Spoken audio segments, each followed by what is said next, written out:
Now, a question on harmlessness. So we're moving in a little different direction now.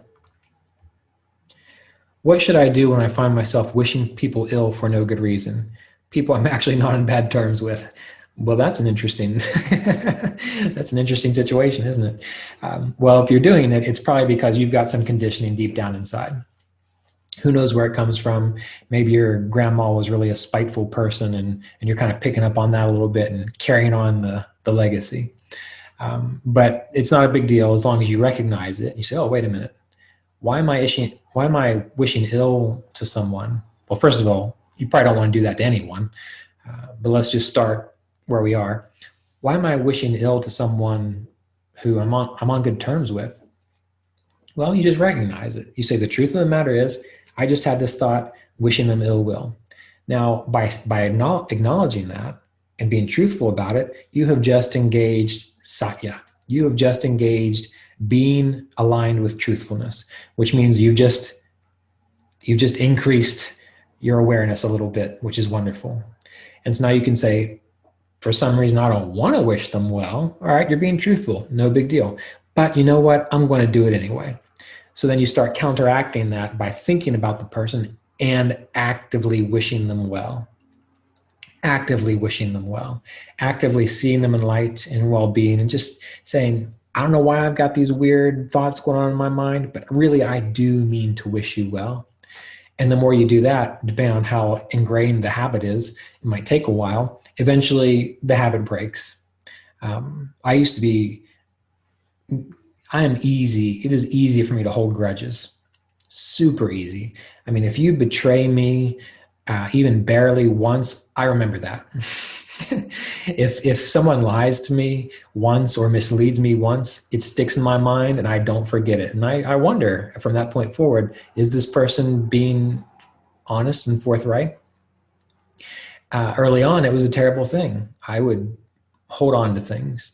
And I started to realize that people are people and they've all got their little issues. And, truthfulness isn't that common in this world. But I had to train myself to love someone, even if I didn't trust them. I'm not going to let them in my house. I'm not going to leave valuable things out if I know they're a thief and think, oh, well, they're a good person. I'm sure that they've gotten beyond that. No, if they've stolen from me before, I'm going to say, you're probably going to do it again. I love you. You're my friend. Sure, come in, we'll play chess. But I'm not keeping anything out that you can swipe. So we have to work through whatever is going on for us personally. And in your case, it just might be consciously, actively training yourself to feel positive emotions for others. That doesn't mean tomorrow it won't happen again, but the more you do it, that negative experience that you have gets less and less until it becomes natural for you to feel that way. There are very few people in my life these days. Even the person I talked about earlier that was not a very good person at all. I don't wish him ill will. I'm not going to put up with anything negative from him. But I understand, based on how he was raised, why he might be the way he is. I don't like it. I don't want it in my life. I don't want my loved ones to experience it. But I don't have any kind of ill will towards anyone, really, I don't think. But that was a work in progress. That took work for me. It took a lot of work for me. So you have to work on it. Another question. I like the idea of giving homework to oneself. The assignments during the Kriya Yoga apprenticeship course worked well. I've been wondering, how do you choose the topic of homework and the time to spend on it? Well, I give myself homework, as you've heard me say before. And usually what I do is I'll be rereading the Yoga Sutras or rereading the Bhagavad Gita or one of the other spiritual books I like to read. And if I come to a section that jumps out at me and says, yeah, you get it, but you've not really been doing that. Well, then what I do is I decide, usually for a month, I say, all right, once a day, I'm going to set aside 20 minutes to cultivate that thing. Now, I continue doing all of my other practices, but I set aside 20 minutes once a day to cultivate that one thing. And I do it consistently for a month, and I see where I am. and I will have made note of what was I reading, what was I paying attention to inspire this. I'll go back, I'll reread it again, and I'll say, all right, how did I do? Am I actively manifesting that now? Am I actively embodying that? If so, great, I move on. If not, I say, all right, well, what needs to be adjusted here? How do I need to spend more time learning to see the inner light? Or what do I need to do to spend more time practicing friendship and love for all? What's getting me? Where's my weak point? And then I decide for the next month, I'm going to focus on that thing. So that's how I choose topics for myself to work on. For the Kriya Yoga apprenticeship course, the 2-year course, I just pick things that I was working on at that point in time. So they're just based on my own experience.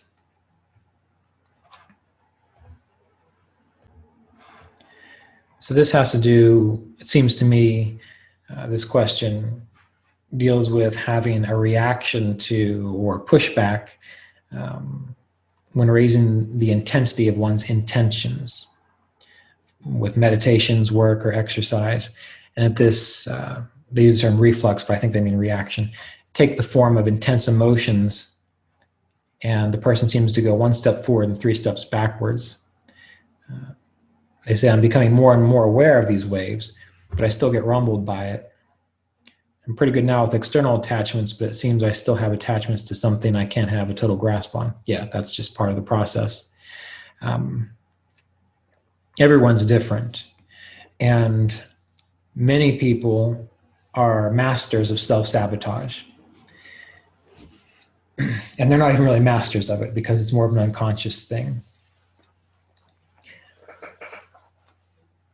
And I don't know the reasons why, because it's usually different for everybody. What I have found is that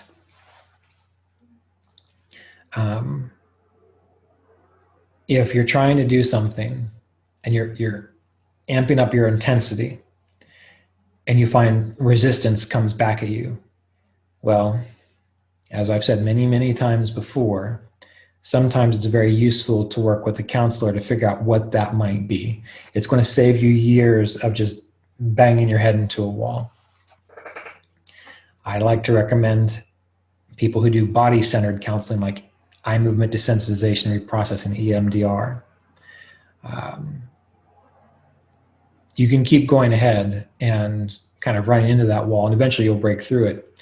But just from personal experience, working with someone who can help, who you can say, look, this is what I'm trying to do, and this is the kind of resistance that comes up. What do? They say, great, tune into that feeling, tune into that resistance, and they'll take you through a process that'll help you get deeper to the heart of it and clear it out quicker. So again, this is why, again and again, I love to refer people to counselors and people who do body-centered counseling, like EMDR mainly, because it helps to unlock, get in there, break up these patterns so they don't just keep happening.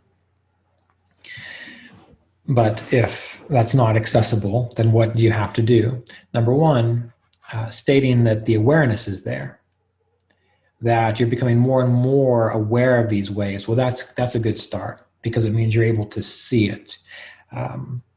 In the same way that many people have kind of emotional reactions to things. And once they start to get awareness to it, like they get angry about something or they become paranoid about something. And whereas before they would react to it, but now they're like, okay, wait a minute, I can see I'm getting ready to react. The fact that you are aware of the reaction is a good idea. So what you do is, once you become aware of the reaction or aware of the pushback, you stop, you take a breath, a few deep breaths, you say, great, let it come, but you know what? I'm still going to do what I need to do. Because just like we were talking about the thoughts early on, emotional reactions, they're just the same thing. It's just, they're not mental. So you have to do the same thing. When emotional responses come up, if you're not working through a counselor with it, you're trying to do it on your own, which again, isn't what I always recommend. But you take a few deep breaths in, you say, yeah, I don't feel good about this, but I'm going to move forward and I'm going to see what's on the other end of it. That can be very useful. Also, you've heard me talk about the book, The Presence Process by Michael Brown. That can be very helpful in this regard. But eventually, what we have to do is, just like we recognize that we're not the thoughts in our mind, eventually we also have to recognize we're not the emotions that we feel either. This is not to say emotions aren't useful. They're perfectly useful, but they're not meant to dominate us. We're not animals. Our bodies come from that kind of idea, but that is the purpose of this life, is to recognize when an emotion arises, you have a choice to breathe through it, let it go, while also continuing on your path. And what you find is when you up your intensity with work or meditation or exercises, I remember having this happen too. It's like you move forward and all of a sudden all these obstacles come up saying, no, don't go forward. And what I did, this is what I did. I said, you know what? I don't care. I said, this is where we're going. If these obstacles want to keep coming up, tough. I'm still moving forward. And eventually, because the question that comes up then is, well, how do you know? How do you trust your gut? How do you trust your intuition? And again, this comes down to being established in truthfulness. Because what I found is by being established in truthfulness, I recognized as soon as I was trying to move forward with either increasing my meditation practice or increasing certain aspects of my work or trying to change in different ways, I began to recognize this isn't stopping. These obstacles aren't arising to protect me from moving forward. I began to recognize they're just there because I have resistance to it. And you know what? I don't care about resistance. Run it over.